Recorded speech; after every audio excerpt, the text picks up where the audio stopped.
Hey everyone, welcome back to the Let Freedom Ring row by row sew along. This is coming at you a little late with the holidays and everything.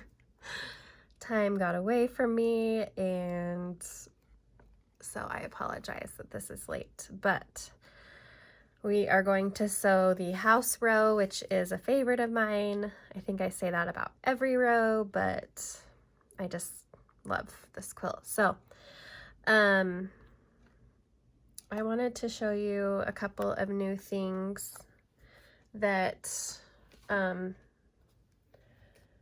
helped me a lot.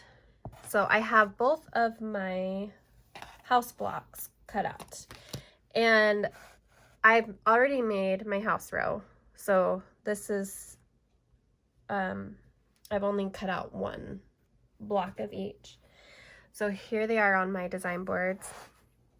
And one thing is, I do love design boards. Lori Holt is the creator of those. She has a tutorial on how to make them. They come in handy with a lot of things, but specifically so I can keep track of my pieces. The other thing that has helped me a lot are these Lori Holt stickers. If you got the last cottage box, you had a set of these in there. And all they are lettered stickers, because what I like to do is when let me just show you. So for instance, on this, you can see I label everything with letters. So to keep track easily, I have labeled each of my pieces with the corresponding letter. And these are a recent find. Before that, I did use Alphabetties, which those are nice as well, but they don't stick to your fabric. And these come off easily. They don't leave residue or anything like that. I will link these stickers if you want to buy some more. We have some to sell. And the pack comes in all these pretty colors, the Lori Holt colors. So the green, the aqua, the teal, the red, and the yellow. So I just wanted to mention those two things before we get started. So we're gonna sew the house blocks, which they start on page 15 of your pattern book. And they're called Home of the Brave, Block 1 and Block 2. So we'll start with Block 1.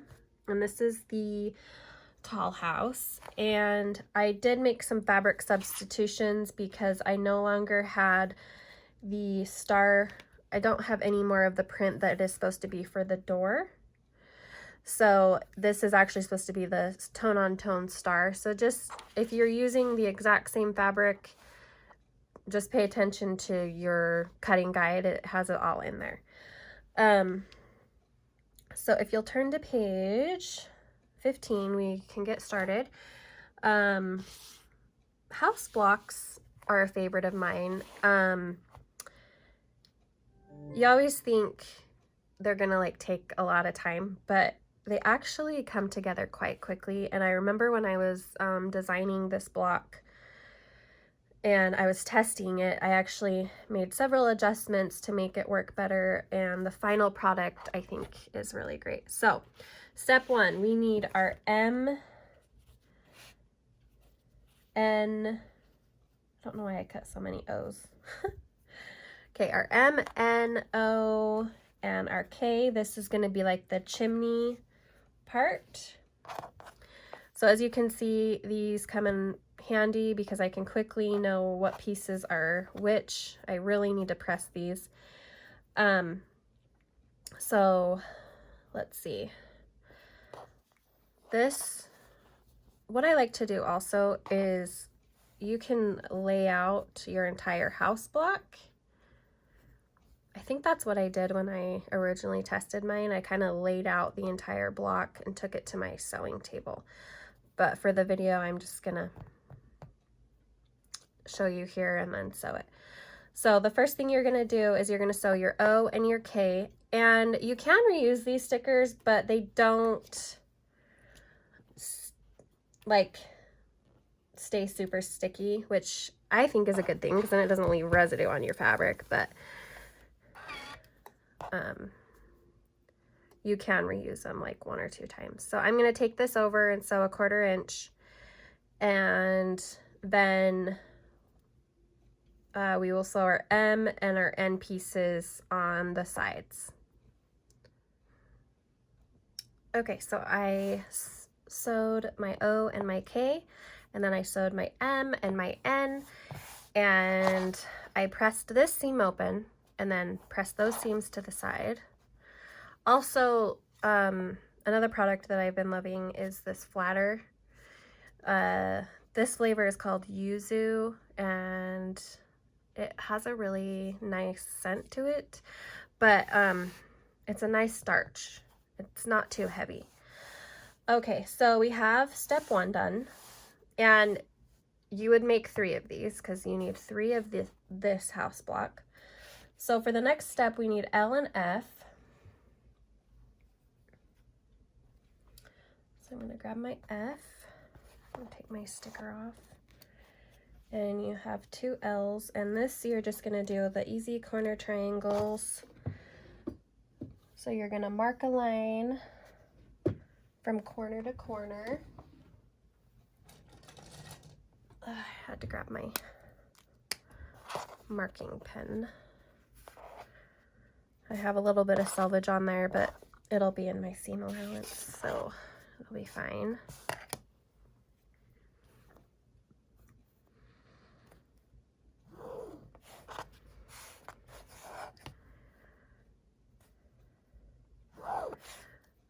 Okay,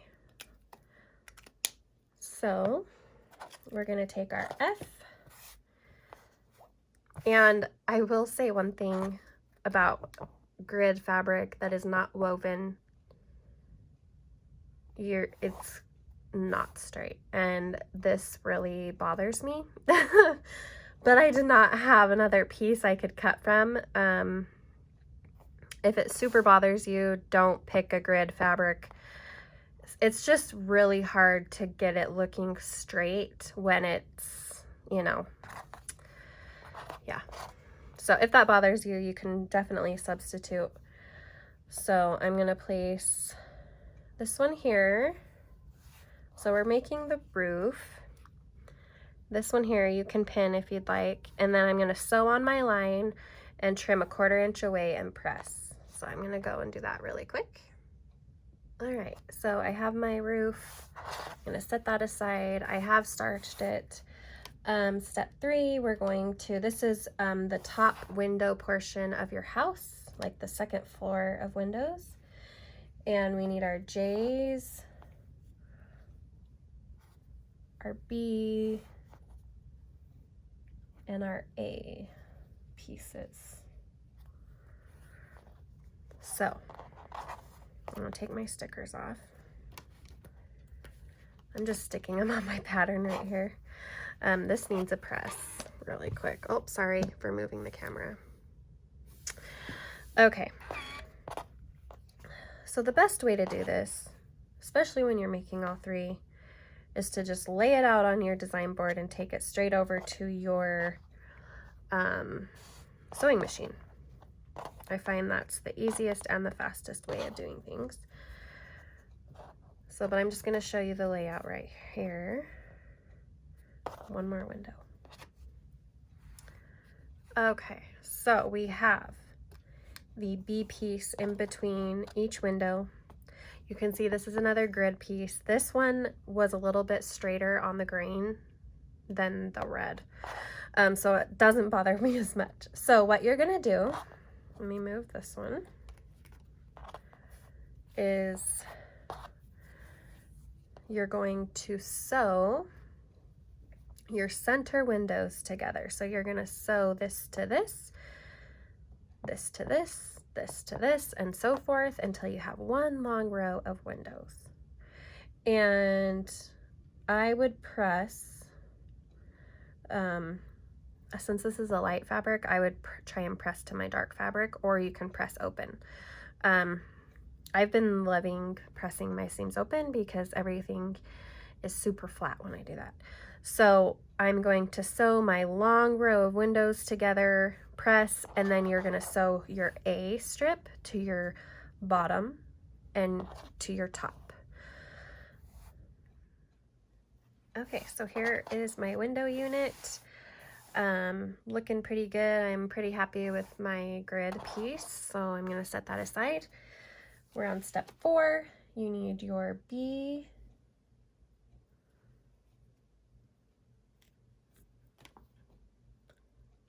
Did I not cut B? Hang on.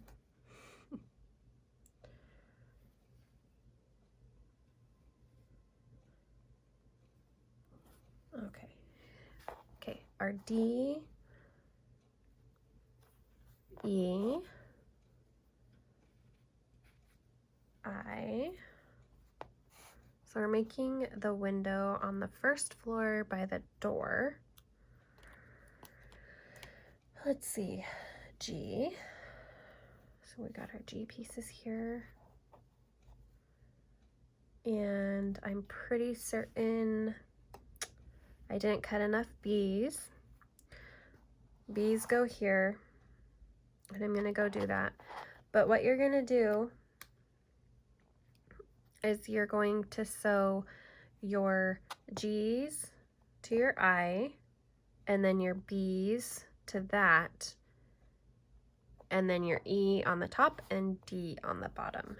And I'm gonna go and cut my B's, and I will get this sewn and be right back. My bottom window is done. So we need to add the door on the other side of the house, which is piece H and piece C. So you'll just, and remember, this is supposed to be like a tone-on-tone star. I didn't have that, so I'm substituting with the red. So I'm going to sew that row together, and then we will be ready to assemble the entire house, which is the best part. Here is my door and window strip. So all we're going to do is sew all of our rows together. So I'll sew this one to this one. And then my roof goes up here. I'm going to bring this down a little so you can see. And then the chimney piece will go on top of that. So just sew all your rows together and give it a good press, and you'll make 3 of these blocks. Okay, so I have my block sewn together. Just sew the rows together, give it a good press, and you're gonna make 3 of this house. So moving on is house 2, and the way you piece it together is really straightforward, just like the other one here. These are all my pieces. I have it on a different design board, so I didn't mix it up. So what we're going to do is we're going to start with pieces L and G, and L needs to be marked.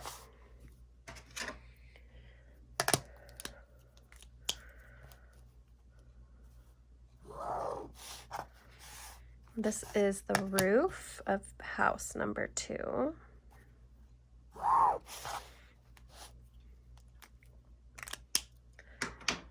Okay, so you're gonna grab your G piece, and we are going, this one you have to do one at a time because we want these pieces to overlap so we get a nice point right here. So I'm going to go ahead and do this one. So on my line, trim 1/4 inch away, press, and then do the other side.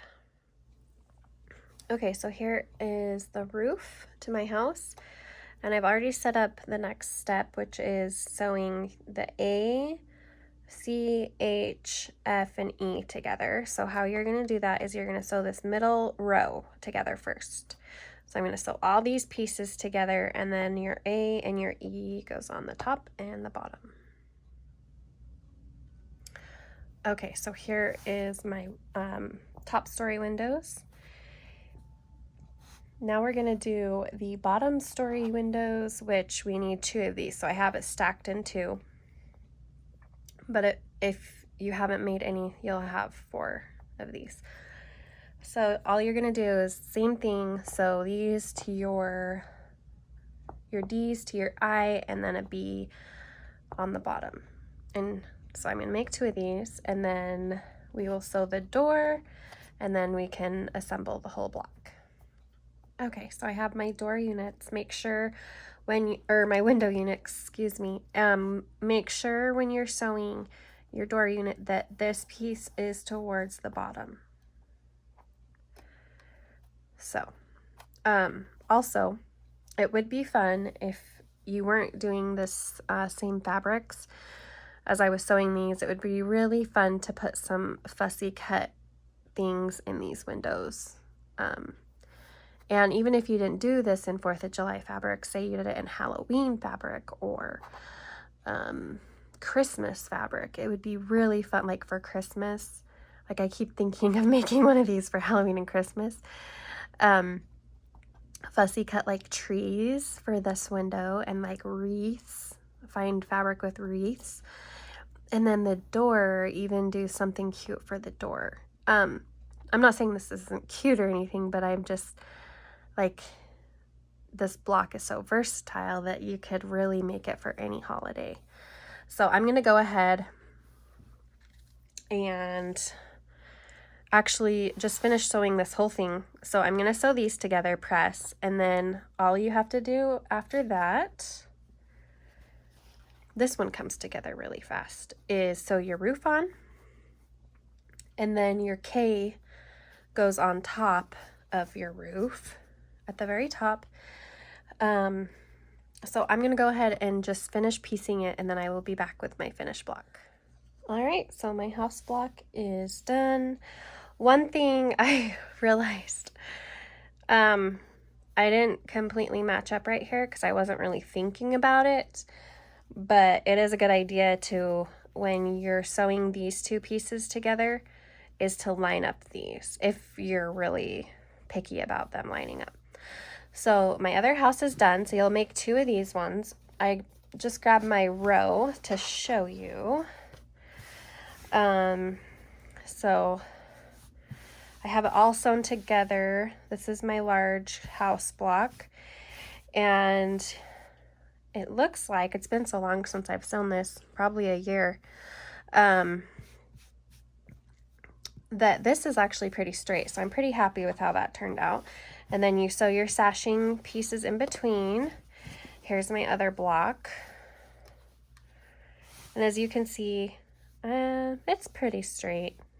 I'm happy with it. Nobody's gonna notice if it's a little bit off. And you can see I did have the correct fabrics for these. So I really enjoy piecing house blocks. They are super satisfying. I've got tons of threads I need to trim still. So that is it for this row. Let me grab my pattern book. So it looks like we just have the granny square row, which that's a pretty simple row. And then we're gonna put it together, and that can be the trickiest part, just because no matter how perfect we try and piece, some of our rows may not quite match up. So I'm going to tell you all the tips and tricks of when you're sewing all of your rows together, and hopefully we can get this done. I'm pretty sure we're doing this one later this month for January, and then I think our assembly is scheduled for February. So if you have any questions, let me know. I love this row. Again, it could be made in any fabrics. In fact, somebody posted they made one of these quilts and they did it Christmas, and they just took out the flags and did all Christmas fabrics, and it is stunning. So anyway, I'll see if I can find the picture and link it below. And I think that's it for this video. Let me know if you have any questions, and I'll see you next time.